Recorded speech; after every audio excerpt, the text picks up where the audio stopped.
Great. Well, I think we'll get started. We have 60 minutes today, so we want to make the best use of it. And I know that it's a busy time for many of you in the northern as well as the southern hemispheres.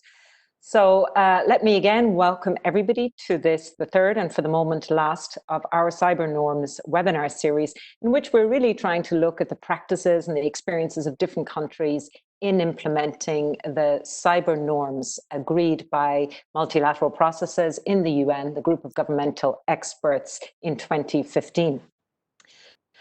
Now, you know, for those of you who followed the series, the first of our series looked at interagency cooperation within certain governments and how that worked and what were lessons or practices that emerged from that. And there we had the pleasure of having the experiences of France and Mexico to explore and to contrast.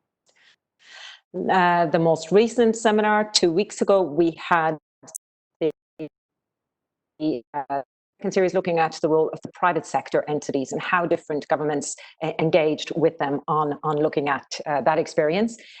And in that, we were looking very much at the experience of Australia.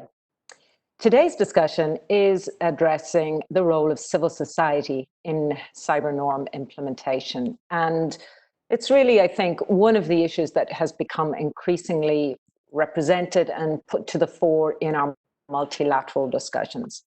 It's very much now, I think, part of our discourse to talk about the important role that civil society plays in implementing cyber stability and security, and the role it plays in operationalizing the norms. Civil society actors have been drivers and champions of the multi-stakeholder processes and governance arrangements and public policy discussions from the outset. And obviously, we think of the Internet Governance Forum, we think of the references and the role that many have played in many of the multi-stakeholder processes underway, Paris Call, and to use just one example.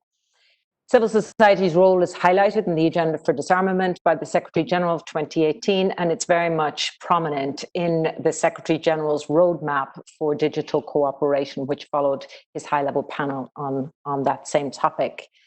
Which was just released, the Secretary General's roadmap earlier this month. So it's a theme that's much in the news. But I guess what we're interested in talking about today is what are the concrete experiences we have of trying to put that commitment to civil society engagement into practice? What are we learning and how can we think about going forward to strengthen that role? We've got a great case today, which is the case of Canada. And it's going to be a fabulous discussion to explore how Canada's experience in engaging civil society can perhaps offer lessons that may be of interest also and possible relevance to other states, as well as to the multilateral processes currently underway. In discussing this, we have three great panelists, and it's my pleasure to welcome them today. We have first Ambassador Jürg Lauber joining us from the United States. Jürg, needs no introduction to any of you, but he is the chair of the open-ended working group on developments in the field of informations and telecommunications in the context of international security. That's a large mouthful that we'll just call OEWG for now. But Jürg, thank you so much for joining us and welcome. We're also joined by Sirine Hijal, who is a Deputy Director of the International Cyber Policy in Global Affairs Canada. Sirine is also participating and representing Canada on the Canada team in the open-ended working group. So welcome, Sirine, and great to have you. And then an old friend of UNIDIR, Allison Pytlak, who is known to many of you, a consultant and works with the Women's International League for Peace and Freedom and the Reaching Critical Well. So great to have you all here. We're looking forward to getting the discussion going. Before I do, let me just give 2 points of quick housekeeping. One, this seminar is being recorded. So just to note that we're recording it for our purposes. And two, if you wish to ask questions, which we welcome them, please submit them via the chat function, which should be on your screens, and then we'll collect them and pose them to the panelists as we go along. So feel free to put them in at any time in the discussion. But now I think we'll start straight away over to the panel. And let me perhaps warn you in advance, I'm going to be using first names, if that's okay. And I will kick off by perhaps welcoming you, Jürg, and saying, maybe as chair of this current multilateral process undergoing in the open-ended working group, why do you think it's important to include civil society in our multilateral processes on cyber norms? And what are you seeing as the added value in that exercise? Thank you much, Renata, and good morning to everybody from New York. Great to see you. Great to see Allison and Sirine on the panel. Thanks for this opportunity.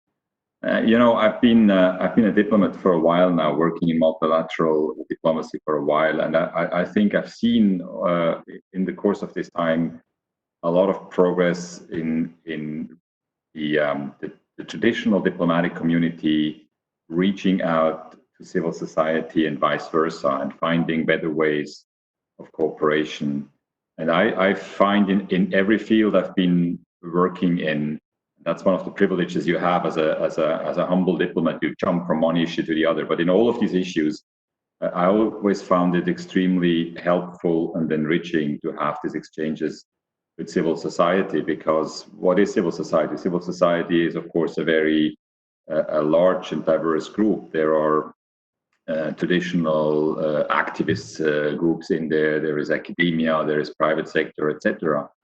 And on any given subject, very often there is key expertise and practical experience coming from these different groups. So it's very important to have them participate in these processes, to listen to them and to find ways to exchange. Now, some of the processes we have are intergovernmental, and sometimes these, depending on the subject, there is a certain reluctance among states to reach out to non-government groups.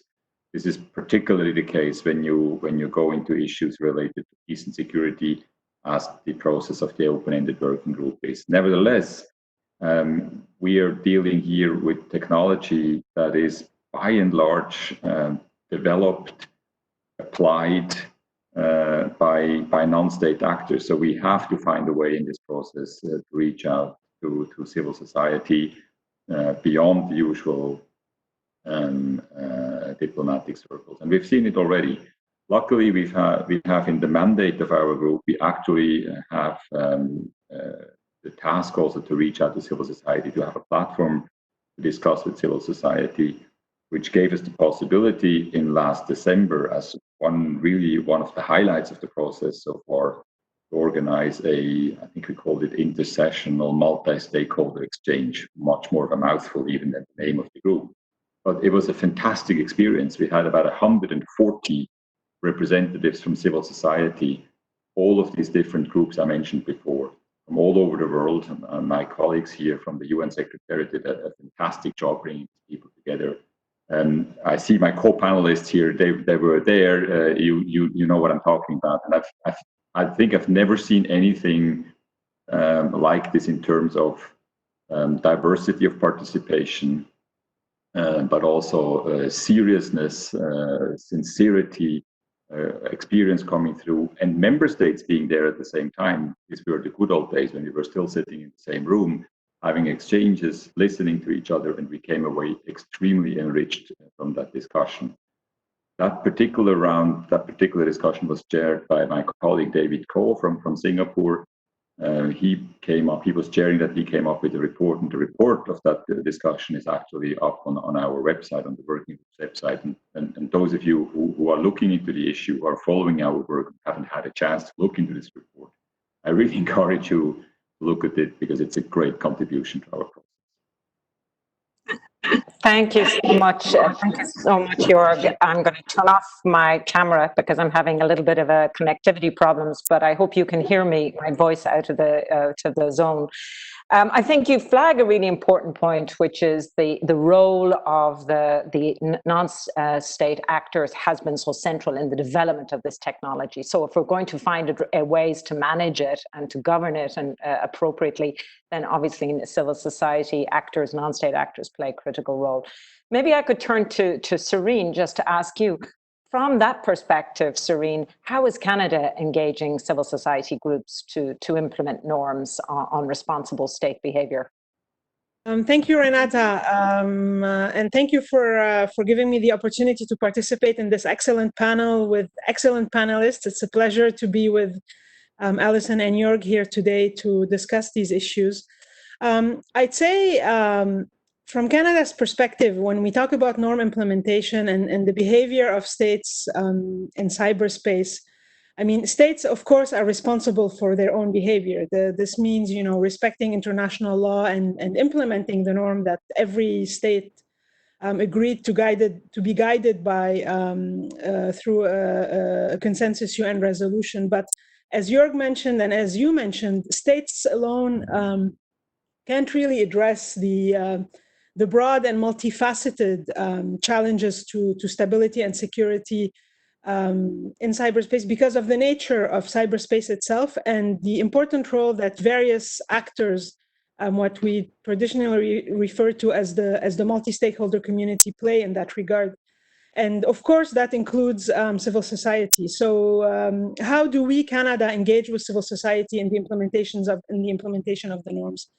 I'd say one of the ways we do this is that we actually work with civil society to develop our national approaches to norm implementation. So the major roadmap and the most comprehensive example that I can give is probably our national cybersecurity strategy. And that national cybersecurity strategy was adopted in 2018. And it's basically the way Canada is implementing. I mean, it's a roadmap for Canada in how we implement the norms of responsible state behavior, and at the same time, how we make sure that we secure our country and our systems and our population from cyber threats. And I'd say that the National Cybersecurity Strategy pretty much addresses all 11 norms in one shape or form or another from the 2015 group of governmental experts report.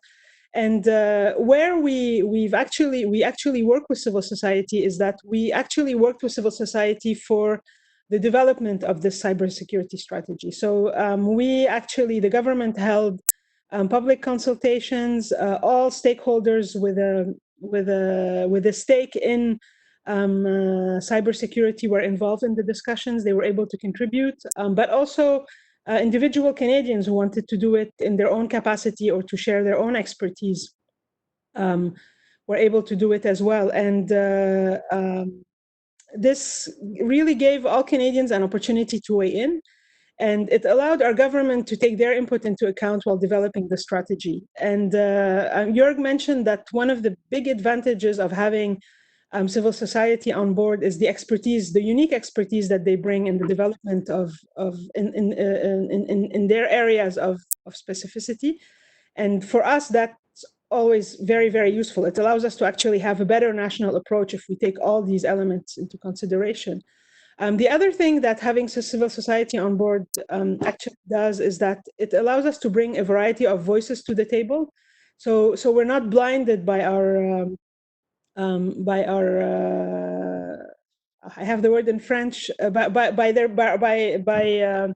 by things we might not be aware of, or our biases, for example. And it also makes us as a government and more inclusive in how we approach these really sensitive issues. And I'd say, so this is the first element, civil society feeding into our national approaches, but we also rely on civil society as partners for the implementation, for example, of our national cybersecurity strategy. And that includes working with, academia, the technical community, but also the civil society that maybe is more focused on advocacy and human rights to make sure that our programs are implemented and that we take advantage of the knowledge and expertise in both substantive expertise, but also the expertise in implementing some of these programs. Maybe I mentioned Can I interrupt you there? I'm going to stop you if my Sirine, just because to building on this, and this really, you flagged two, I think, really important points. You said that your national cybersecurity policy looks at and includes all 11 norms, cyber norms, and you talked about the importance of the diversity of the civil society groups and how different perspectives they bring. But could I maybe ask you to unpack one of specific norm, possibly where the engagement of civil society has been particularly important in the context of your discussions in Canada?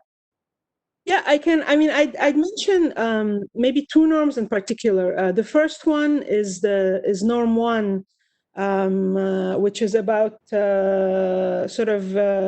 I don't have the exact text with me here, but it's basically about developing and applying measures to increase stability and security in the use of ICTs. And the other one is norm 9 about the integrity of the supply chain, for example. And I think in both cases. There's a really interesting project that Canada put in place to try to address both aspects, and it's in the area of Internet of Things. So basically, in collaboration with the Internet Society, CIRA, which is the nonprofit organization responsible for the .ca domain, and a few other Canadian civil society organizations. A year-long process was put in place. So them and our government, our Department of Industry and Science and Economic Development, actually organized these multi-stakeholder discussions to develop recommendations on how to secure Internet of Things products and what norms, what recommendations to have, and how to increase trust in that. And having the variety of stakeholders participate in this process was actually very, very useful, because it was ways to bring into the discussion, private sector concerns, concerns from users, government concerns, etc., and to actually develop recommendations that then will have better buy-in, since everybody was involved in their development and publication. So I think that was a really, really good example of a multi-stakeholder approach to implementing the norms and to securing sort of technology that will be very present in the future, that is already present and will be very present in the future. Thanks so much for that, Sirine. And what I'm struck by your echo of something that Jürg talked about, which is the civil society community is diverse and large, and you have to do quite a bit of, not of work, but you have to do your homework to make sure all of those different factors and those different actors are involved in that process of dialogue and engagement. If I can, Allison, I'm going to turn to you now, if I may, and to the question of the specific example of your organization, WILPF, and the Canadian government working together. WILPF, of course, is not necessarily a national Canadian organization. You're an international organization with many different national offices and chapters. But maybe you could share with us what you think is working well in that partnership and where you see areas for improvement. Great. Well, thank you so much. And first, just to say thanks to UNIDIR for including WILPF and myself on the panel today. It's great to see everybody's faces and see the names on the participants list and feel a bit more connected after these long months in the pandemic. So yeah, so I guess perhaps our most tangible work together with the Government of Canada has been in collaborating around advancing gender perspectives within the open-ended working group, and then hopefully more broadly in the cyber norms discussion.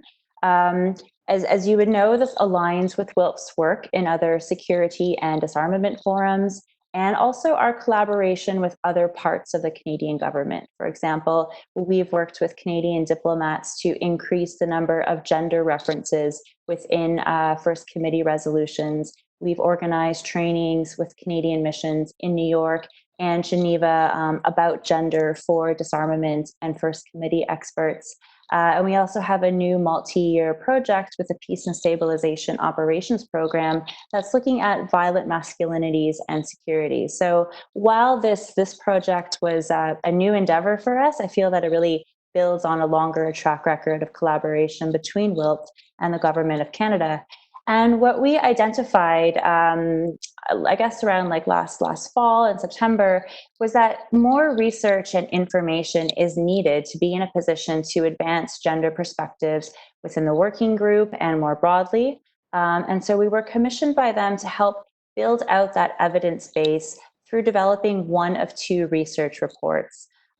We knew that while great strides have been made in recognizing the applicability of the human rights framework to gender-based threats and abuses in digital contexts, the gendered impact of international cybersecurity operations remains very underexplored.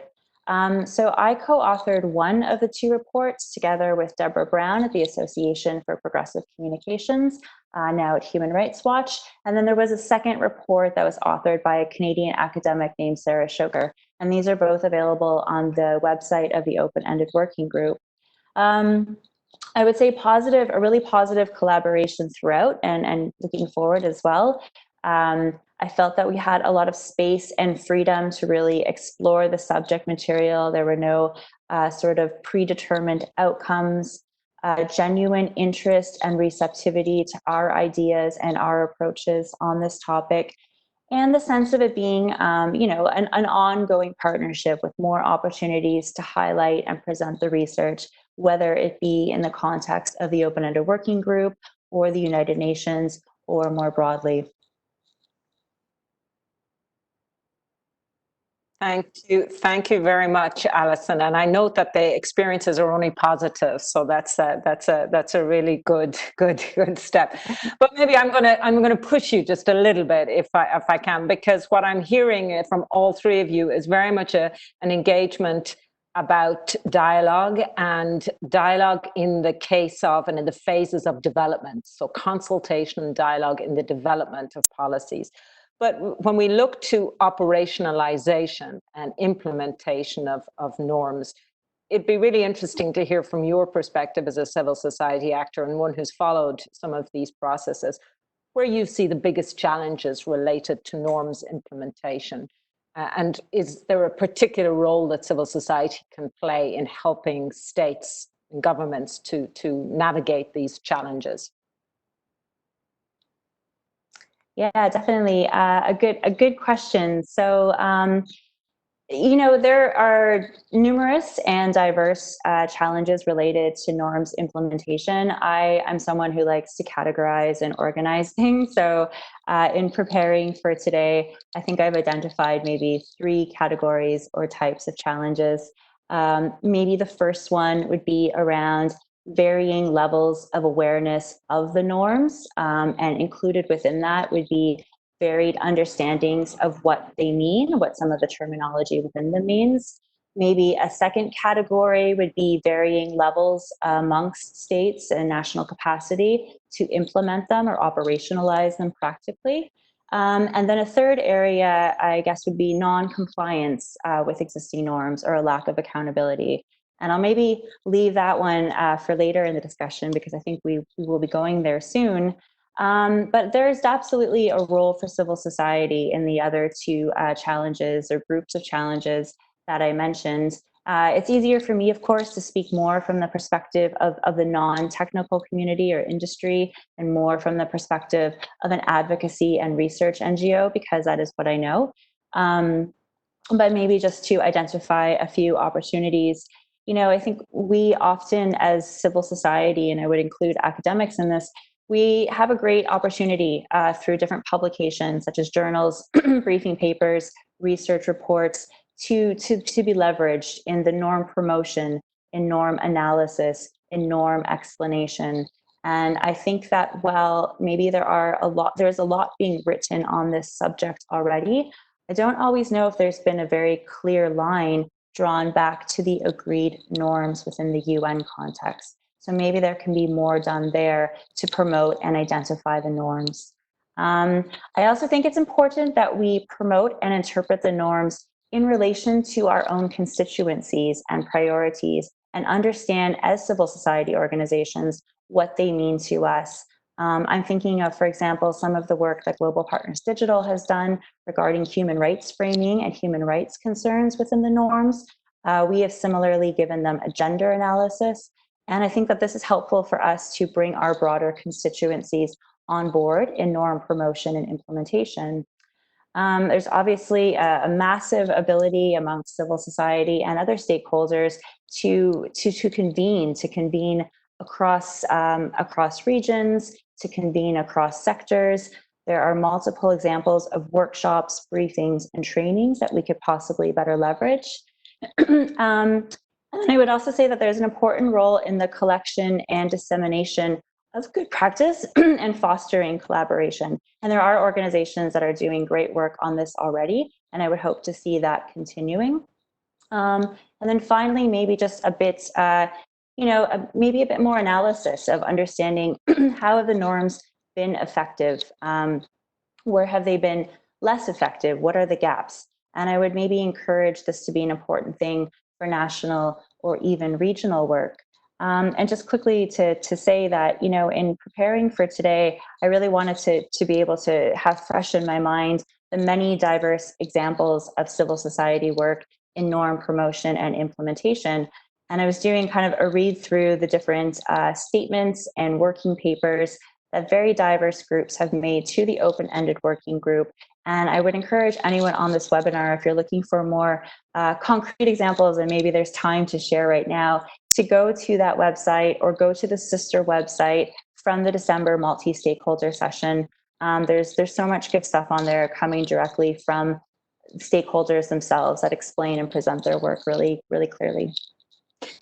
Thank you so much, Allison. And you flagged this website, and I think, Jürg, that's a great segue to you. And I could see you nodding your head to some of the things that Allison was saying about the role of civil society. Just where do you come from of having been chair of that December intersessional and exploring in many regional contexts? Do you agree with her points? Is there anyone you'd flag in particular about where and how civil society can be active contributors to the norm implementation moment?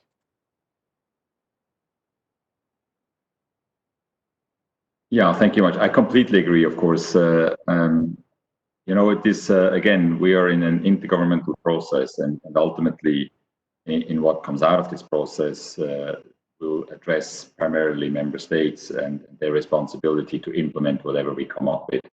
But at the same time, implementation happens in practice and on the ground, and by, as we talked about at the beginning, by members of the civil society, by non-state actors.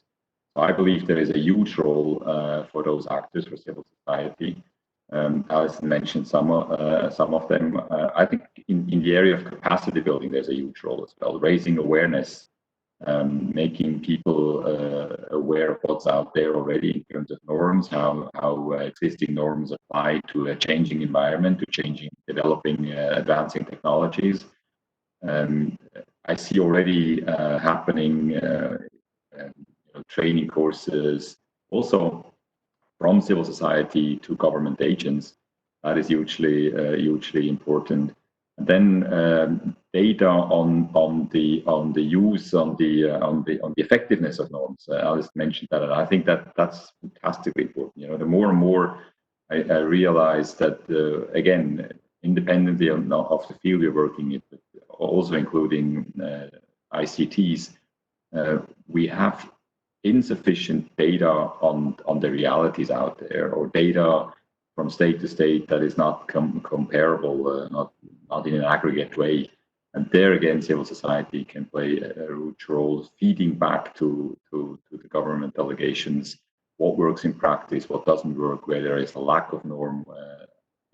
All of these exchanges in all these areas are extremely important. Over to you. Thanks.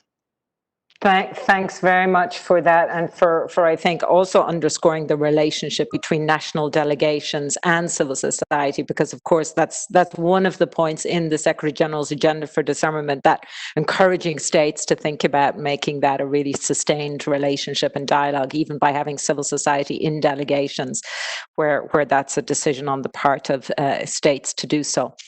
Sirine, if I can come back to you, Allison, I think, really highlighted very beautifully 3 points. The awareness raising point that has come up a lot, the capacity building, which Jürg also knows better than all of us, has been such a dominant theme in the open-ended working group discussions. But Allison also touched on accountability and compliance. And so maybe from Canada's perspective and having worked together to develop this national cybersecurity policy, going beyond implementation, what do you see as a role for civil society in helping to foster compliance with cyber norms, either at the national level, the regional, or possibly the international, global level? Yes, thank you, Renata. I think Allison and Jürg basically covered the two major elements that I would have mentioned, in terms of the challenges. So basically, the awareness raising and the capacity building. I think these are the two major challenges. I think the issue as well in terms of compliance is actually the level of information that's available out there in terms of what governments are actually doing to implement these norms and how they're implementing these norms. So what we've done as a government is we've actually made public through the open-ended working group portal how we're working on implementing these norms in a spirit of transparency, but also to have the opportunity to actually have feedback from various actors on our approach, and to sort of try to drive this conversation. I think the really important piece is really as well the capacity building. So you might have lots of states who actually want to comply with the norms, but either don't have the human or financial resources, etc. So there's really a huge gap there, and if the capacity is not there, compliance is always going to lag. So I think that's an area where, and I think Allison and Jürg in particular mentioned it, it's a really important area where you foster compliance by supporting the development of national and local capacity. I think the sort of the other way we can talk about accountability is, and particularly in this specific topic where there are very much important links to national security considerations. So a lot of the information, for example, on cyber threats and whatnot might not be in the public domain. And I think civil society is playing a really important role in bringing that information to the fore, in sort of informing us and a broader subset of the population about, what the threat actors are, who are the states that are engaging in maybe irresponsible or malicious behavior, let's say, or using proxies to do so. And having this information in the public domain is actually really, really useful, both to highlight maybe states that are not in compliance, but also to raise awareness among users about the need to protect themselves and to ensure that their networks and their systems are safe, because the users are actually a big portion of this. And the other point that I would mention in terms of accountability, what we've done nationally in a few instances is to actually have civil society representatives in their own capacity participate in some of our oversight mechanisms, for example, related to national security, so that their expertise are brought to the table, not necessarily in a public context, because the information is often confidential and national security related, but this is a way to ensure that they are part of the conversation and can actually bring the oversight and accountability concerns to the table. So I think that's also a really useful way in which we can engage civil society around accountability. In terms of the open-ended working group, I'll conclude with that. I think the survey proposal that has been put forward by Australia and Mexico to actually encourage countries to voluntarily sort of indicate how they are implementing the norms will be very helpful in helping, I think, us and our local civil societies engage perhaps more in the process of implementation, and thereby have a useful accountability role. Thank you so much for that, Sirine. And I think you echo very nicely a point that Allison raised too, which is how civil society can relate to their own particular constituencies and communities. So help translate norms and why it matters when you talked about promoting user awareness, user knowledge and security threats, cybersecurity risks. So I think that's a really nice echo of that question. Allison, maybe just coming to you, and I'll say to our listeners, if anyone wants to ask a question, go to the buttons on your screen with the 3 little dots, and you'll click on that, and there'll be an opportunity to type in your questions in the chat section. We'll pick them up. But maybe, Allison, on this question of accountability, I know that WILPF had a significant report out for OEWG pre-draft report, and you offered some models or proposals around accountability mechanisms. Do you want to share some of these areas that you've put forward as WILPF? Yeah, definitely. We haven't gone quite yet as far as outlining a specific model or a mechanism, but we definitely underscored in our submissions to the OEWG and I think across our broader spectrum of work that accountability is a really important aspect of the discussion and that we feel that it has been underrepresented and underexplored in the cyber norms discussions to date. Now, I realize that when you get into a discussion about compliance and accountability, we may wander into a somewhat related discussion about law versus norms, the need for new legal frameworks, etc. I don't want to get into that right now. Happy to share our organizational views later if there's interest. But I think that given the time available, would rather focus more on mechanisms and activities that relate to accountability vis-a-vis the existing norm structure.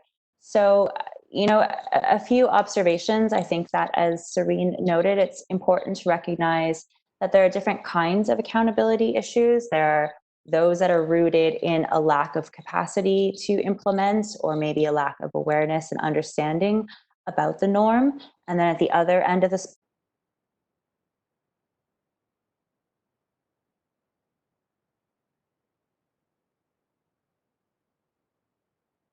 in cyberspace.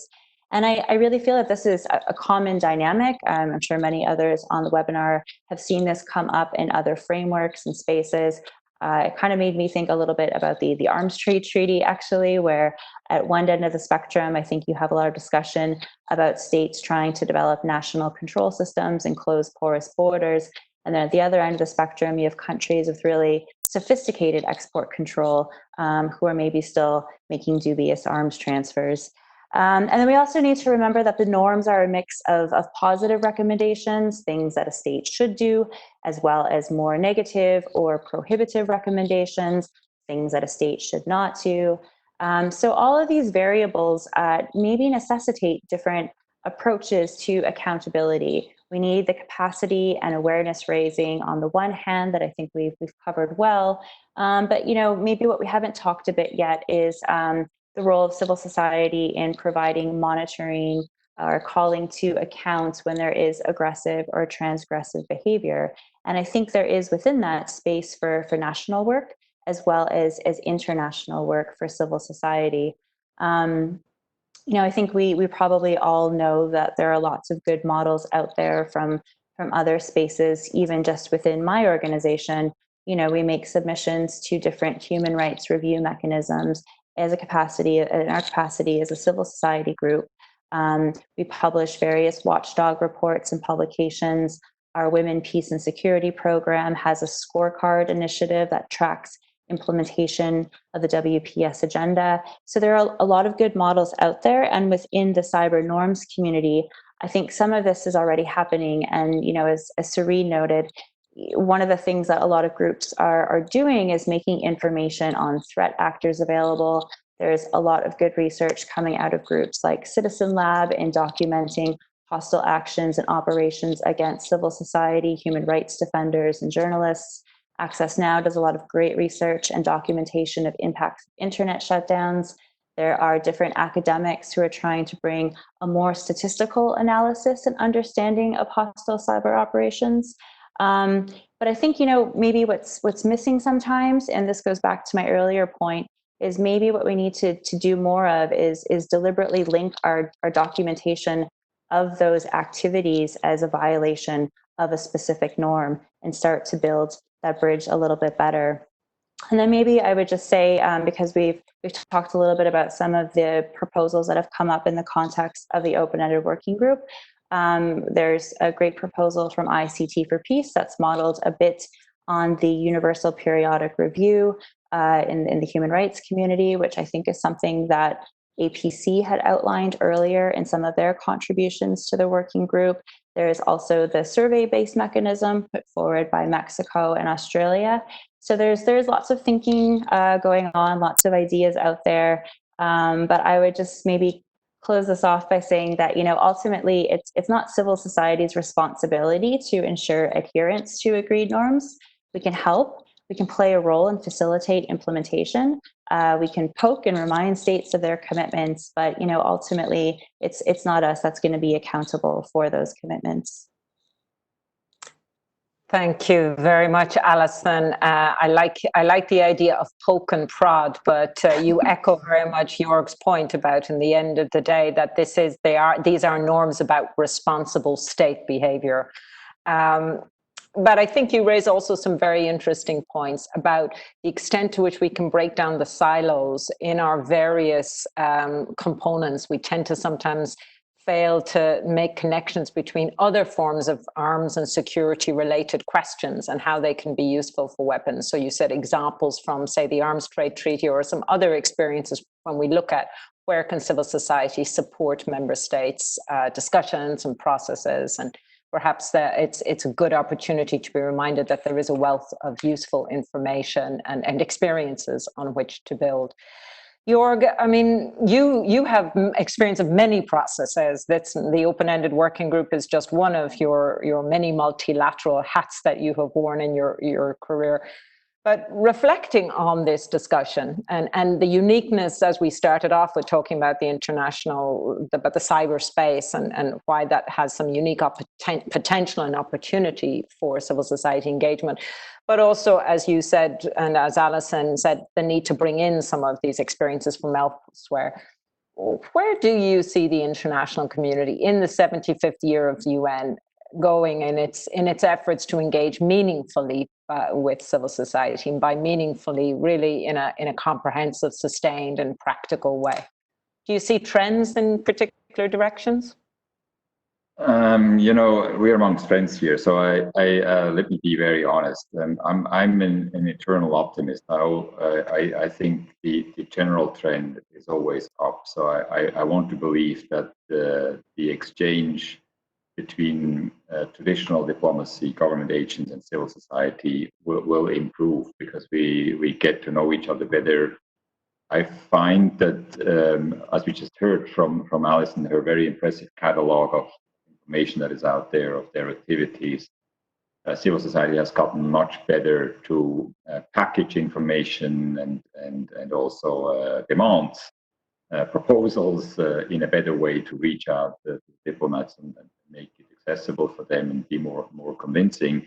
And on the other side, I believe maybe what we've seen in the earlier days, I remember 20, 25 years ago, a general reluctance of government delegations to hear, to listen to civil society. I think that has become lower. The interest of diplomats, like I mentioned early on, to understand, or the understanding that they need to get the technical issues and that civil society can help them, is improving. At the same time, again, I don't want to be naive. We also see ups and downs. We see government delegations that are not comfortable expanding the range or expanding the group. For instance, in this open-ended working group, there is certain rules given or decided by member states within the UN on how civil society can participate. There is a certain flexibility in that. I've said early on when I took over the chairmanship of this group that I want the process to be inclusive and transparent, and this would have to include civil society actors. tried to push the limits a bit. Some of the delegations were not so comfortable with that. I have to accept that. That's their right. But there are other ways of keeping up dialogue. I mentioned the website. Allison mentioned this as well. Some of the contributions are on this website. We're finding other ways. We're talking to each other. There are ways. So I see, again, it's up and down, but the trend, I believe, is positive. Better organized, more targeted civil society reaching out to delegations. You mentioned it yourself. Reach out to national delegations is important. And on the other side, I think more and more diplomats understanding the added value of the information and the expertise and proposals that come from civil society. Thank you. Thank you, Jürg. And thank you, Sirine and Allison. I'm going to move now to some of the questions that are coming in from our participants, if I may. I'll read them just so that we save time. But maybe a question from Vladimir Radunovic to all the panelists.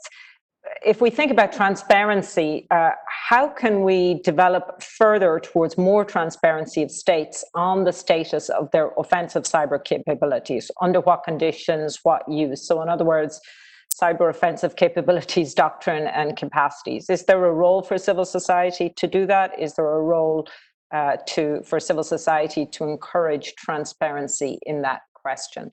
Maybe Sirine, I'll turn to you first as a state representative, and then Allison. Well, I mean, I'd say that the first sort of actor that's concerned in being transparent and in using sort of their capabilities in a responsible manner that's aligned with international law and the norms is actually the state. And I mean, for example, Canada, we've been quite transparent about having cyber capabilities and also quite transparent about the fact that we do this, we use them in a way that's aligned with both our domestic law and international law, and in a way that that respects the norms. So I think the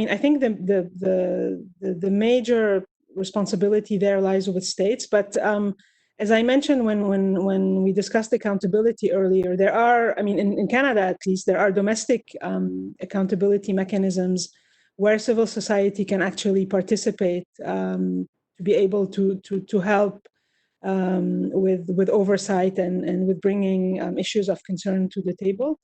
And I think, I mean, another element, for example, for transparency is having sort of a public equities management process, which is something Canada has put in place as well. So, I mean, I think states have the major responsibility there, but I think there could be space for civil society in helping sort of again publicize maybe or make public some of the behavior that is malicious and that does not align with either international law or the norms themselves, and in participating in domestic oversight mechanisms, for example, to ensure that these issues are brought to the table for states. Thanks, Sirine, and for focusing on the domestic entry-level points I think are important. Allison, do you have thoughts on that question about going beyond even what the GGE norms are to encourage states' transparency on their cyber capabilities? Yeah, I think this is a great question, and I think it sort of gets to maybe an emerging or early days debate or narrative that's come up a little bit in the OEWG, but probably elsewhere. And I guess this is sort of the question of, you know, is it okay to have an offensive capability but be responsible in how you use it, or should we just not go there, and should we not have any offensive capabilities at all? And of course, the answer to that question is going to be different depending on your outlook on many things. I don't like to make analogies between cyber issues and other kinds of weapons, because I feel like it's not always a bit of a square peg in a round hole. thing, but in this case, it kind of brings to mind arguments about nuclear weapons, like, okay, we're going to have them, but we're going to use them responsibly, and we're going to use them in accordance with international law.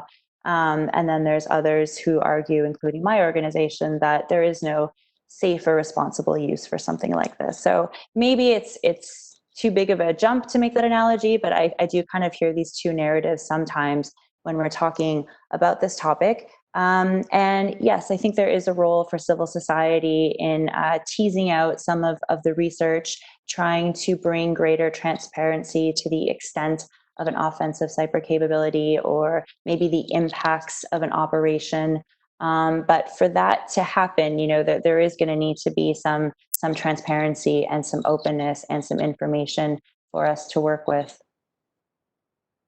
Yeah, and a cyber culture, perhaps the development of a culture of cyber sharing and information, which Jürg gets to, I think, a question that is to all panelists, but I'll direct it to you in the interests of time, from Sharif Hashem. As you draw to a close in this current phase of the open-ended working group, what are possible scenarios for creating a more sustained mechanism for pursuing this work? And I'm sure that's not a question you've ever had before. No, it's one of the key questions, and it's actually also the key difference between the two processes, the GG and the open-ended working group. The open-ended working group has this particular question on its agenda item, regular institutional dialogue. I don't know the answer to the question yet. It's not up to me. It's up to the member states discussing it. But what I feel very strongly is, since we started this last year in September, since we took up our work, and what we've seen is a very high degree of interest from member states in the discussions. Even for New York, rarely have I seen so many delegations participating from all around the world. Excellent gender balance, by the way, not least thanks to the efforts of Canada and some others. Very high quality of participation. So a very fundamental, keen understanding that this is an issue that touches on every member state and member states, of course, wider population. That it's time to have a broader discussion on this, and that we are not finished. It's not that the UN is new at this. The UN has discussed this for more than 20 years, but this format, open-ended, inclusive, that is new. And I think one way or another, member states will decide to continue it, also because they need more time. They need to do some catching up and look more into detail in the issues. So I don't have the precise answer, but I feel that there is a very strong will to continue the discussion. Thank you very much, Jürg, for your very astute response, because I think you also get something that came up earlier in the discussion, that the building of awareness, the building of knowledge, and the building of capacity on these norms, on what they mean for different aspects of our lives, our professional, private, different sectors, different actors, is such a critical public policy question that it's a question and a debate that is sustained and needs to be sustained, whether at the national, regional, or international level. I'm very aware that time is ticking by, so I'm going to draw just to a close here, but I'm going to ask you all just to, I'm going to throw you a question, and feel free to say, I don't have anything, but feel free to say if you do. If you could think of one do and one don't for how civil society and government should engage on the questions of cyber stability and security, what would it be? And I think I'm going to start, maybe I'll work backwards. I'll start with you, Jürg, and then I will end with our two women. So maybe either one do, one don't, or none. Thank you very much. It's a general response rather than a specific on the issue, but you don't, when you have an opportunity, a platform to talk in this sort of negotiations in member states, don't waste time explaining why it's important that you're there, but or participating. But do go into the matter and come forward with specific experiences and proposals that are really added value. This is the member states need that, but they don't need to hear.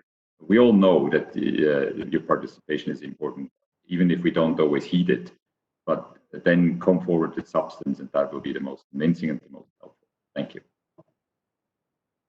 Thank you for that, and I think that's a great thought for many civil society actors getting involved in multilateral processes. So a great insight.